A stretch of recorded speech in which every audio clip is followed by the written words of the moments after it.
Dr. Kim Taho wiped the sweat from his forehead as he knelt beside the strange object buried in the red sand of Kellyan Prime.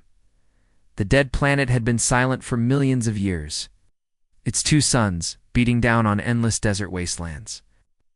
Today, something was different. Something was calling to him. The crystalline artifact was unlike anything he had ever seen in his 20 years as a xenorchaeologist. It stood about 3 feet tall, shaped like a twisted tower of blue-green glass that seemed to pulse with its own inner light. The surface was covered in intricate patterns that hurt his eyes to look at directly, as if they existed in more dimensions than his mind could process.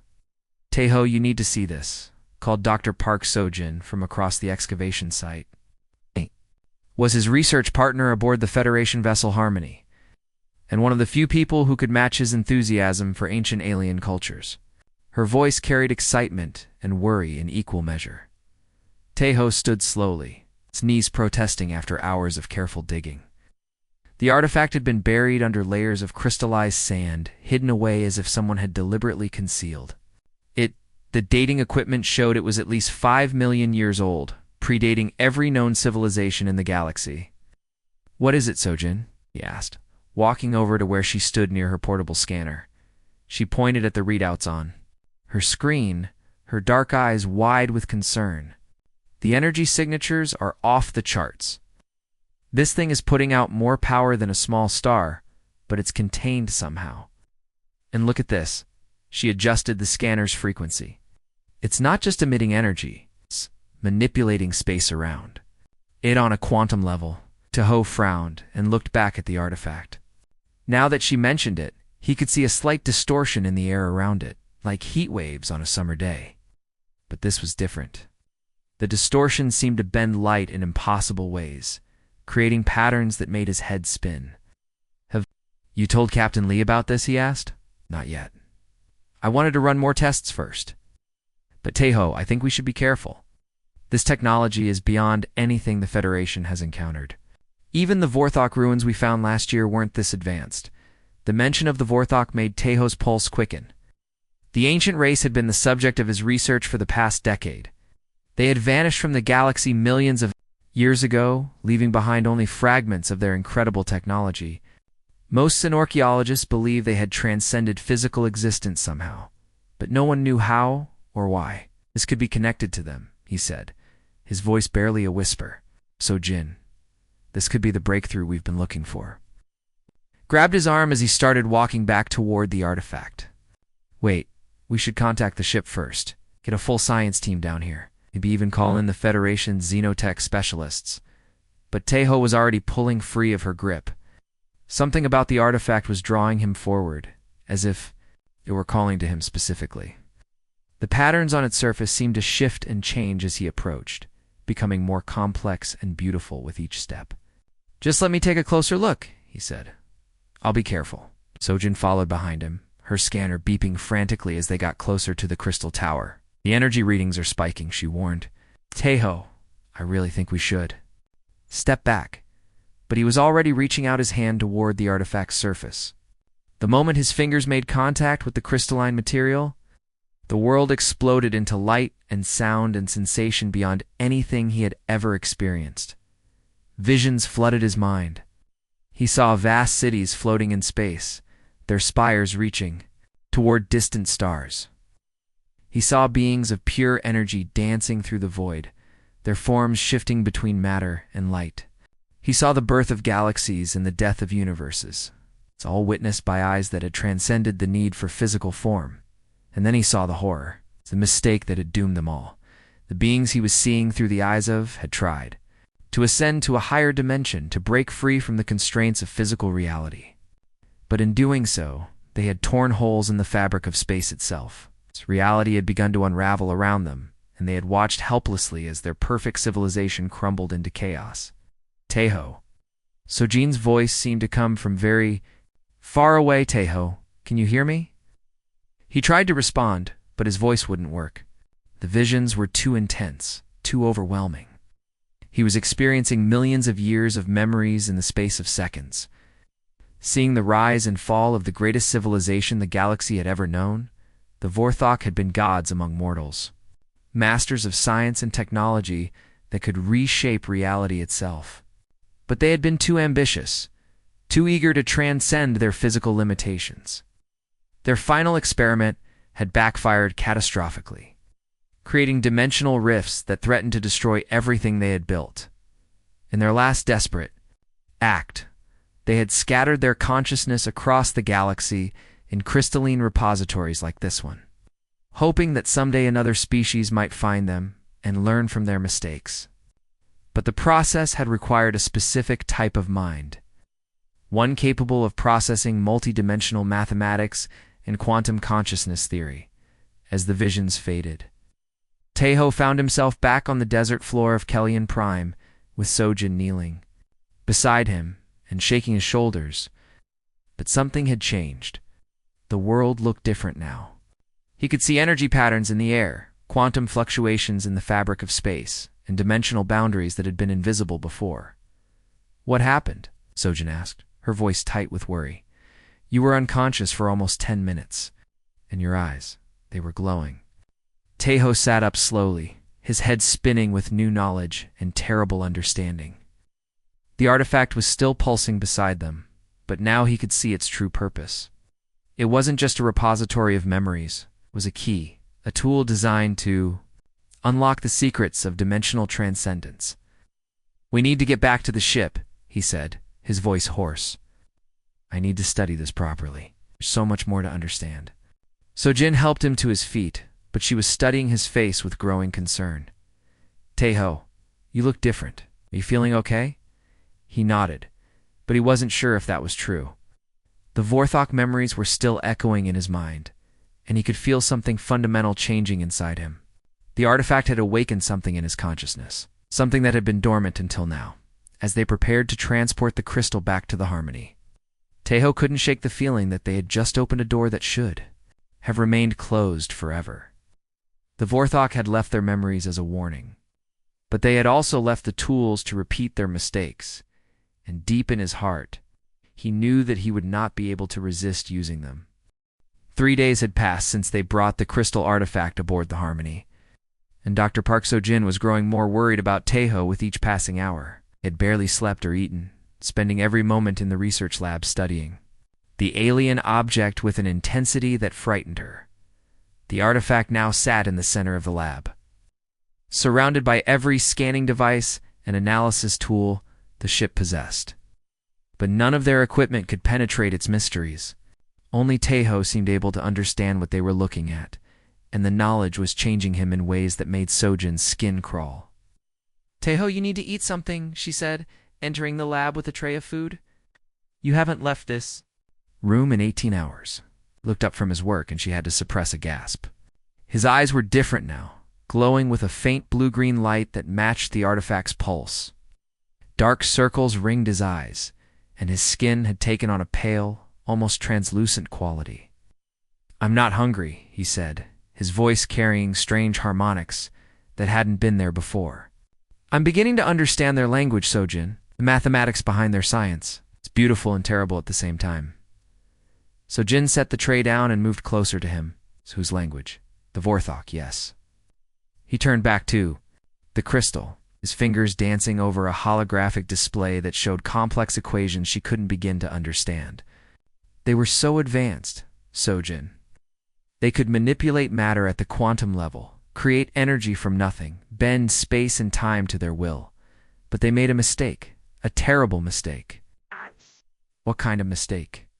Tejo's hands paused over the controls. They tried to ascend to a higher dimension. They wanted to become beings of pure consciousness, free from the limitations of physical form. But the process tore holes in reality itself. They damaged the fundamental structure of the universe. Before Sojin could respond, the lab door hissed open, and Captain Lee Dongwook entered, his face grim with concern. Behind him came Zephyros, the ship's gaseous science officer, whose translucent form shimmered with agitation. "Dr. Kim," the captain said, "we need to talk. The ship's sensors are picking up some very disturbing readings." Zephyros floated forward, his voice echoing from speakers throughout the lab. "Captain, The space around our vessel is becoming unstable. We are detecting quantum fluctuations that should not exist in normal spacetime. Taeho stood slowly, and Sojin noticed that his movements seemed different now, more fluid and graceful than before. "It's the artifact," he said. "It's responding to my presence. As I learn more about the Vorthok, it's awakening systems that have been dormant for millions of years." "What kind of systems?" Captain Lee asked. "Dimensional manipulation technology. The crystal isn't just a memory storage device. It's a key to understanding how the Vorthok achieved transcendence, and how they destroyed themselves in the process." The captain exchanged worried glances with Sojin. "Dr. Kim, I think we need to consider moving this artifact to a more secure location. Maybe turning it over to Federation scientists who specialize in dangerous alien technology." "No." The word came out sharper than Taeho intended, and for a moment his eyes flared brighter. "I'm the only one who can understand it. The Vorthok designed these repositories to respond to specific types of consciousness. Human consciousness." "Do you mean?" Sojin asked, though she was afraid of the answer. Taeho walked to the viewing port that looked out into space. The Vorthok studied many species during their time as the galaxy's dominant civilization. They learned that humans have a unique neural architecture, one that can process multidimensional mathematics without losing connection to physical reality. That's why the artifact chose me. As if responding to his words, the crystal began to pulse faster, its light growing brighter. Throughout the ship, alarms began to sound. Captain came the voice of Crystallis, the ship's crystalline communications. "Officer, over the intercom. We are receiving distress signals from the Nexus station. They report that 3 stars in the Kepler system have just ... disappeared." The blood drained from Captain Lee's face. "Disappeared? What do you mean disappeared, gone, sir?" "Sci-Fi never existed. The planetary systems around them are intact, but the stars themselves have vanished. Long-range sensors show similar phenomena occurring throughout this sector of space." Sojin felt a chill run down her spine. "Taeho, is this connected to the artifact?" He turned from the viewing port, and she saw that his transformation was accelerating. His skin was becoming more translucent, and she could see patterns of light moving beneath the surface like flowing circuits. "The universe is more fragile than we realized," he said. "The Vorthok's attempt at transcendence created dimensional rifts that have been slowly expanding for millions of years. The cosmic structure has been held together by emergency systems. They put in place before they vanished, but those systems are failing, and you accessing their memories is making it worse," Captain Lee asked. "Every time I use the knowledge they left behind, every time I tap into their consciousness, it destabilizes the barriers between dimensions. The stars aren't disappearing, they're falling through cracks in reality itself."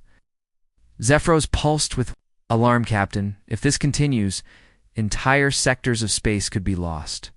We must contain this artifact immediately." "What?" "You can't contain it," Taeho said. "It's already too late for that. The process has begun, and it can't be stopped. The only question now is whether we try to fix what the Vorthok broke, or watch the universe slowly tear itself apart." Sojin grabbed his arm and was shocked to find that his skin felt cold and somehow not quite solid. "Taeho, you're scaring me. What's happening to you?" He looked down at her hand on his arm, and she saw sadness in his glowing eyes. "I'm becoming something else. Sojin, part human, part Vorthok. It's the only way to fully understand their technology, but the transformation is irreversible. There has to be another way," she said desperately. The Vorthok thought so too. They tried to find alternatives, but in the end, they had to make the same choice I'm making now. The difference is that they completely abandoned their physical forms. I'm trying to maintain my connection to humanity while gaining access to their knowledge. Captain Lee stepped forward. "Dr. Kim, I'm ordering you to stop this research immediately. The risk is too great." Taeho's eyes flared, and for a moment the temperature in the lab dropped noticeably. "I'm afraid I can't do that, Captain. I'm the only one who can see the complete picture now. The universe is dying, and humanity is the only species that can save it." "At what cost?" Sojin asked, tears streaming down her face. "Everything," Taeho said softly. "The cost is everything." Outside the viewing port, another star flickered and went dark, leaving only empty space where a solar system had existed moments before. The artifact pulsed brighter, and somewhere in the depths of space, reality continued to unravel one thread at a time. Dr. Yoon Ji-hai had seen many impossible things during her career as a quantum physicist. But nothing had prepared her for what she witnessed when she entered the research lab that morning. Taeho was floating 3 feet above the floor, his body glowing with the same ethereal light as the artifact. His eyes were closed, but she could see rapid movements beneath his eyelids, as if he was experiencing vivid dreams. "How long has he been like this?" she asked Sojin, who was monitoring him from a safe distance. "Since yesterday evening," Sojin replied, her voice hoarse from lack of sleep. "He says he's accessing deeper levels of the Vorthok consciousness. The memories are becoming more complete, more intense." Ji-hai activated her portable scanner and aimed it at Taeho's floating form. The readings made her blood run cold. His molecular structure is changing. He's becoming less solid, more energy-based. At this rate, he'll lose physical cohesion entirely within days. "Can you stop it?" Sojin asked desperately. "I don't think so. This isn't just a physical transformation. His consciousness is expanding beyond normal human limits. He's becoming something that exists in multiple dimensions simultaneously." As if responding to their conversation, Taeho's eyes snapped open. They were no longer human eyes, but swirling pools of light that seemed to contain entire galaxies. He descended slowly to the floor, his feet touching the ground with barely a whisper. "I understand now," he said, his voice carrying harmonics that resonated through their bones. "The universe isn't what we thought it was. It's not a natural structure. It's artificial, created and maintained by beings who came before even the Vorthok." Ji-hai and Sojin exchanged worried glances. Ji-hai asked. Taeho walked to the viewing port, his movements leaving trails of light in the air. Reality as we know it is a carefully constructed framework, held together. Bi-dimensional anchors placed throughout the galaxy. The Vorthok discovered this truth millions of years ago, and in their arrogance they tried to transcend the system entirely. "The dimensional anchors," Sojin said slowly. "They damaged them during their ascension attempt." "Yes." "And without those anchors, the universe begins to collapse back into the primordial chaos from which it was formed. The stars that are disappearing aren't being destroyed. They're falling through cracks in the artificial structure of reality itself." Ji-hai felt her scientific worldview crumbling. "But if the universe is artificial, who created it? What came before?" Taeho turned to face them, and they could see the weight of cosmic knowledge in his transformed features. The Builders. Beings so ancient and powerful that even the Vorthok knew them only as legends. They created this universe as a refuge, a stable space where life could develop and flourish. But they disappeared long ago, leaving only the maintenance systems behind. "And the Vorthok broke those systems," Sojin said. "They tried to repair the damage they had caused, but it was too late. Their consciousness had already transcended physical form. They couldn't interact with the dimensional anchors directly.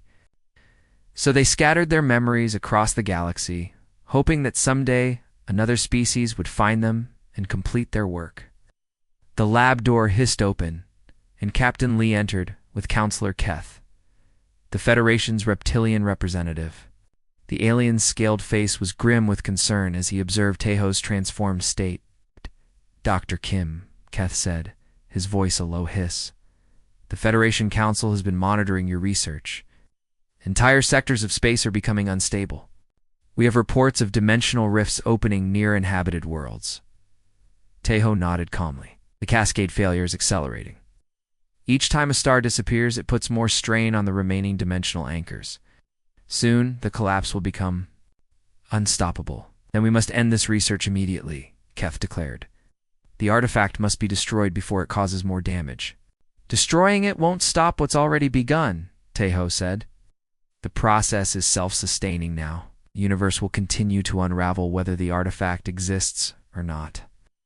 Ji-hai stepped forward, her scientific mind racing. "But if you understand the Vorthok technology, maybe you can find a way to repair the damage, to restore the dimensional anchors." "I can," Taeho said simply. "But but the cost will be enormous. The Vorthok created a device called the Cosmic Loom, a reality-weaving machine, capable of repairing dimensional damage on a universal scale. But activating it requires a consciousness that can exist in multiple dimensions while maintaining its connection to physical reality.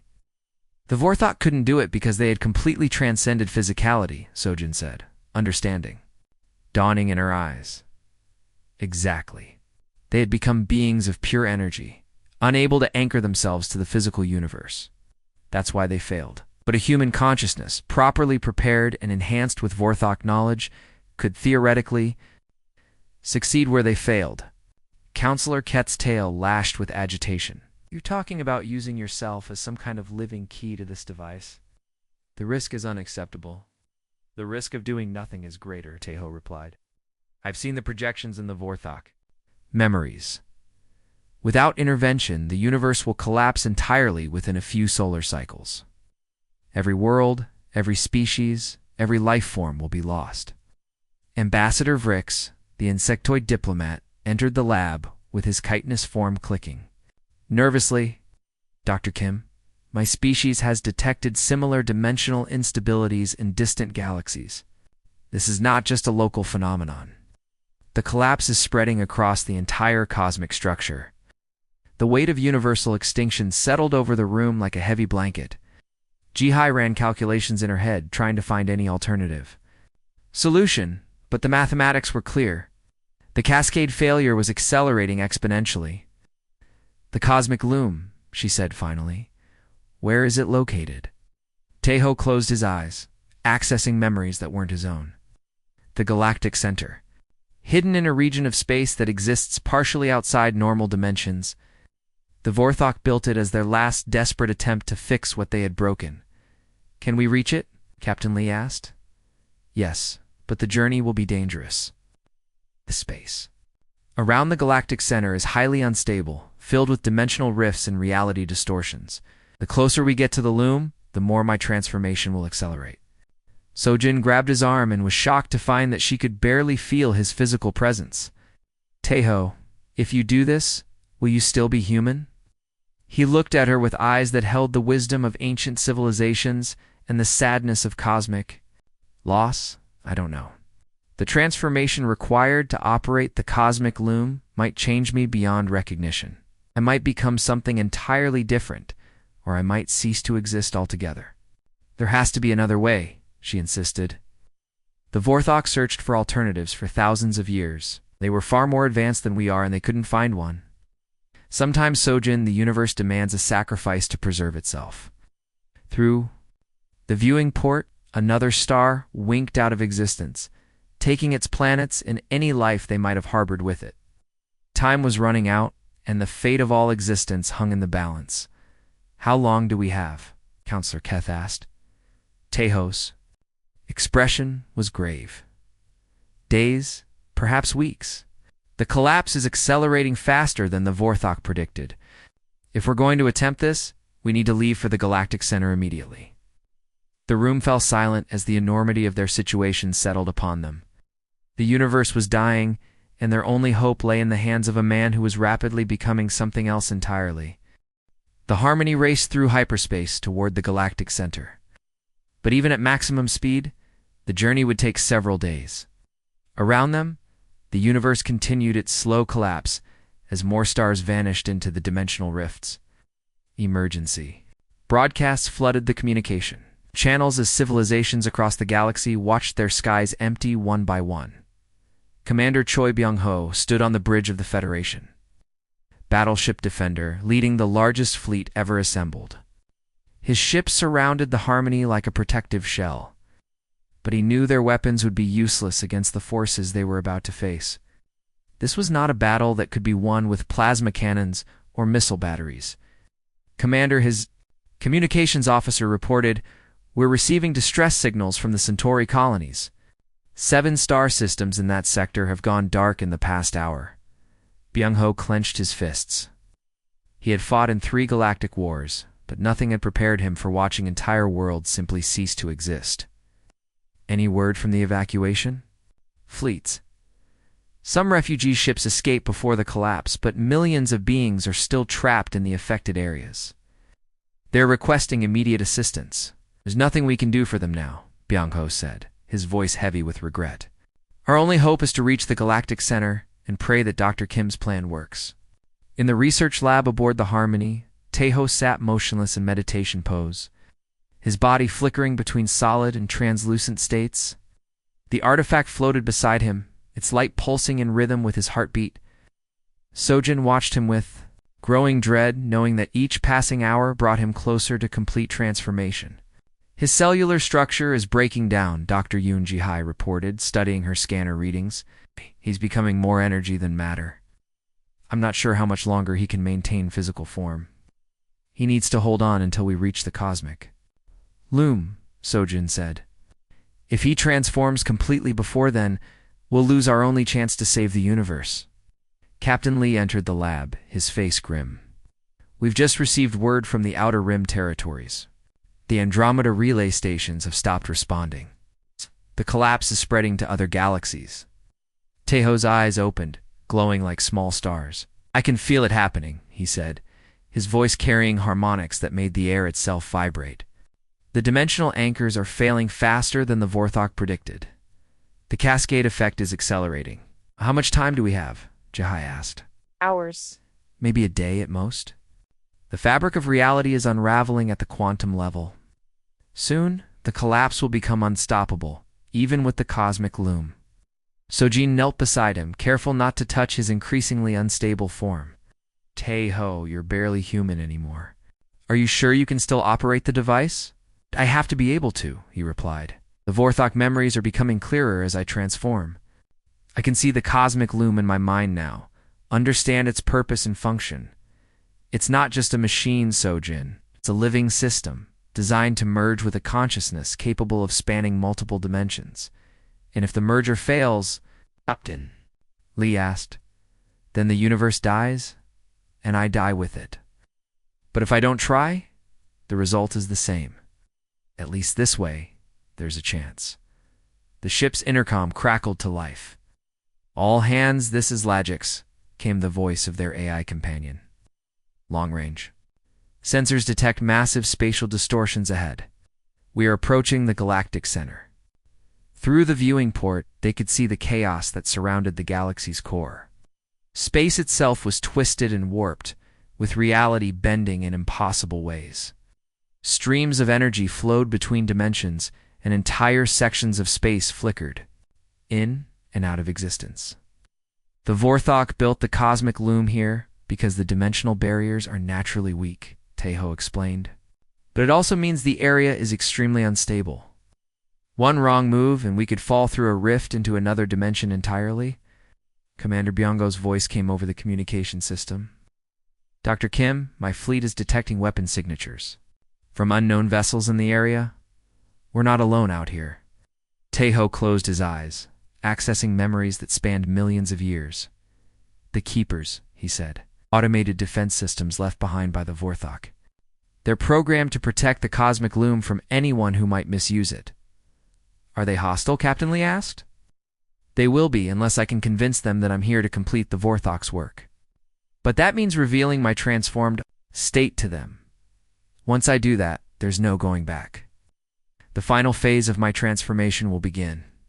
Sojin felt tears streaming down her face. Tejo, there has to be another way. We can't just let you sacrifice yourself. The Vorthok tried to find alternatives for thousands of years, he said gently. They were far more advanced than we are, and they couldn't find one. Sometimes the universe demands a price to preserve itself. But what if you're wrong? What if the transformation kills you before you can activate the loom? Tejo stood, his form flickering like a candle flame in the wind. Then at least I'll die trying to save everyone I care about. That's more than most people get. The ship shuddered as they entered the outer edge of the Galactic Center's distortion field. Alarms began sounding throughout the vessel as the navigation systems struggled to maintain course through the twisted space. Unknown vessels are approaching, reported Zephyros from the sensor station. They appear to be constructed from the same material as the artifact. Definitely Vorthok technology. Open a communication channel, Tejo said. I need to speak with them. As the channel opened, strange harmonics filled the air. The Keeper ships were transmitting in the ancient Vorthok language, their mechanical voices carrying the weight of millions of years of solitude. They're asking for identification, Tejo translated. They want to know who dares to approach the cosmic loom. He stepped forward, his transformation accelerating as he prepared to respond. Light began pouring from his eyes and mouth as the Vorthok consciousness within him grew stronger. I am the bridge between dimensions, he said in the ancient tongue. I am the heir to your legacy and the guardian of your final work. I come to complete what you began. The Keeper ship's weapons powered down, but their response was not what anyone expected. Instead of welcoming him, they transmitted a single word that made Tejo's glowing form tremble with fear. Impossible. What did they say? Sojin asked, though she could see the answer in Tejo's expression. They said the cosmic loom is already active, he whispered. What else is using it right now? And whoever it is, they're not trying to repair the universe. They're trying to destroy it. The revelation hit the crew like a physical blow. Their mission to save the universe had just become a race against someone who wanted to end it entirely. And time was running out faster than anyone had imagined. The cosmic loom hung in space before them like a massive crystalline web, its structure spanning hundreds of kilometers and existing in multiple dimensions simultaneously. Tejo could see it with his transformed vision, a living machine that pulsed with the power to reshape reality itself. But something was terribly wrong. Dark energy flowed through its crystal pathways, corrupting the ancient technology and turning it into an instrument of destruction. There, Tejo said, pointing to a section of the loom where the corruption was thickest. Someone has modified the device. They're using it to accelerate the dimensional collapse instead of preventing it. Sojin stared at the massive structure. Through the viewing port, her scientific mind struggling to comprehend what she was seeing. Who would want to destroy the universe? The same beings who created it, Tejo said, his voice filled with new understanding. The builders, at least one of them. I can sense its presence within the loom. Dr. Yoonjahai's scanners were going wild as they approached the ancient device. The energy readings are off every scale we have. This thing is drawing power from the collapse itself, using the destruction of stars to fuel its operations. Captain Lee activated the ship's communication system. Commander Choi, are you seeing this? Gung-ho's voice crackled through the speakers. Confirm, Captain. My science teams are detecting massive temporal distortions around the structure. Whatever that thing is doing, it's affecting the flow of time itself. Tejo closed his eyes and reached out with his expanding consciousness. Touching the edges of the cosmic loom's vast intelligence, what he found there filled him with horror and understanding. It's not trying to destroy the universe out of malice, he said. It's trying to return everything to the state it was in before the universe was created. The Builder believes that creating this reality was a mistake, and it wants to undo that mistake. But why now? Sojin asked. Why wait millions of years? Because it needed the Vorthok to damage the dimensional anchors first. The universe was too stable for it to affect before. But now, with the anchors failing, it can use the cosmic loom to finish what the Vorthok accidentally started. The ship shuddered as they entered the loom's influence field. Reality became fluid around them, with the walls of the ship flickering between different states of existence. Tejo's transformation accelerated, his human form becoming more translucent with each passing moment. Tejo, Sojin said desperately, "You're fading away. We're losing you." "I can feel myself being pulled in multiple directions," he replied, his voice now a whisper that seemed to come from everywhere at once. "The Vorthok consciousness is trying to merge completely with mine. If I let it happen, I'll have the power to challenge the Builder, but I'll lose everything that makes me human." "There has to be another way," Captain Lee said. The Vorthok tried every other way they could think of. In the end, they had to choose between their individual existence and the survival of the universe. They chose to sacrifice themselves, but they weren't strong enough to stop the Builder.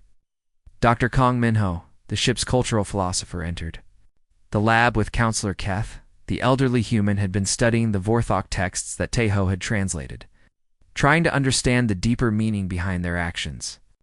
Dr. Kim Kong said, "I've been analyzing the Vorthok's final messages. They didn't just scatter their consciousness randomly across the galaxy. They were searching for something specific. A type of being that could succeed where they failed." Out. Type of being? Taeho asked, though part of him already knew the answer. One that could maintain its connection to physical reality while transcending dimensional boundaries. One that could hold multiple states of existence in perfect balance. They believed that only humanity possessed this potential. Taeho's form flickered more violently as the cosmic loom's influence grew stronger. They were right. Human consciousness is unique in the galaxy. We can adapt to impossible conditions while maintaining our core identity. That's what makes us capable of using the loom without being consumed by it. But you are being consumed by it, Sojin pointed out, tears streaming down her face. Not consumed, transformed. There's a difference. Taeho reached out to touch her face, his hand passing through her cheek like mist. I'm becoming something new, something that can exist in both the physical universe and the higher dimensions where the Builder operates. The ship's proximity alarms began screaming as they approached the loom's core structure. Massive crystalline formations surrounded them, each one humming with power that could reshape galaxies. At the center of it all, Taeho could see the Builder's true form. It was beautiful and terrible at the same time. A being of pure consciousness that had existed since before time began. It had no physical form, but its presence filled the space around the loom like a living storm of thought and will. It knows we're here, Taeho said. It's not trying to stop us because it doesn't see us as a threat. To a being that old and powerful, we're barely more than insects. That arrogance might be its weakness, Jihai said. Maybe. But to exploit that weakness, I'll have to get close enough to merge with the loom itself. And once I do that, there's no coming back. Commander Byunggo's fleet took up defensive positions around the Harmony, though their weapons would be useless against the forces they were facing. The sight of the massive battleships gave Taeho a moment of hope. Even in the face of universal destruction, humanity refused to give up.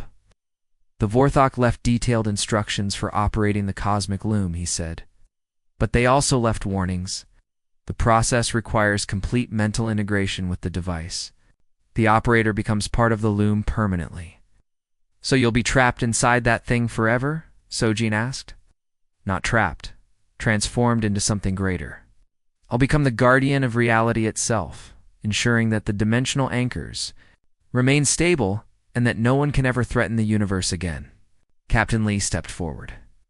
Dr. Kim, on behalf of the Federation and all of humanity, I want you to know that your sacrifice will never be forgotten. Taeho smiled, though his face was now barely visible. I'm not doing this for recognition.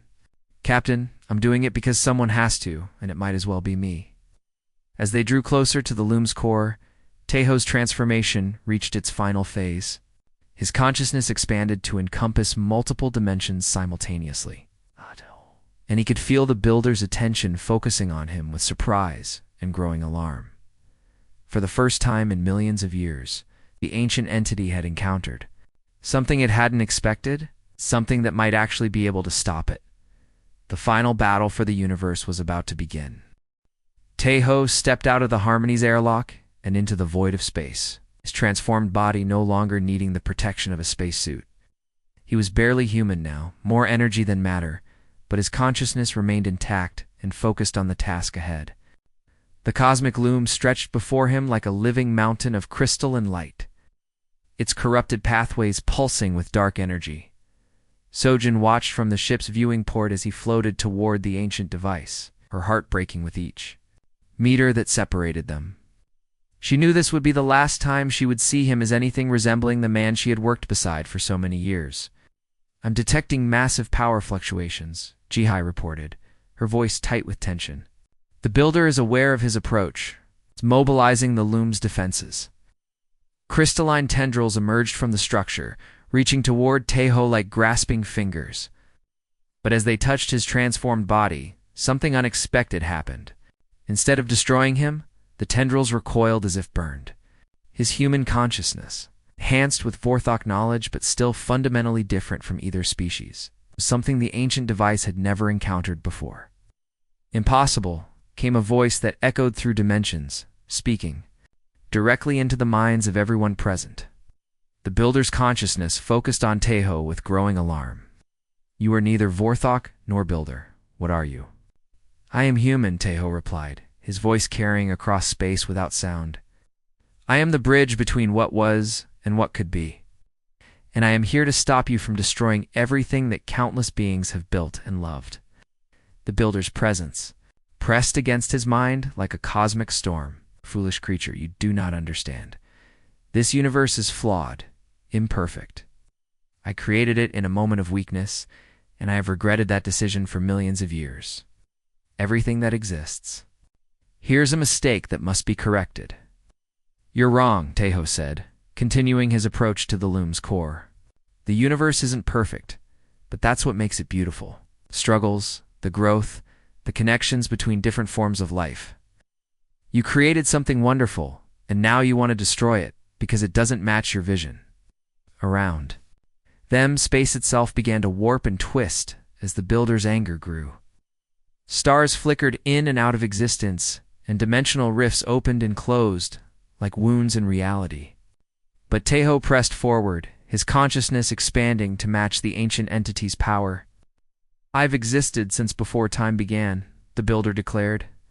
"I have seen the birth and death of countless realities.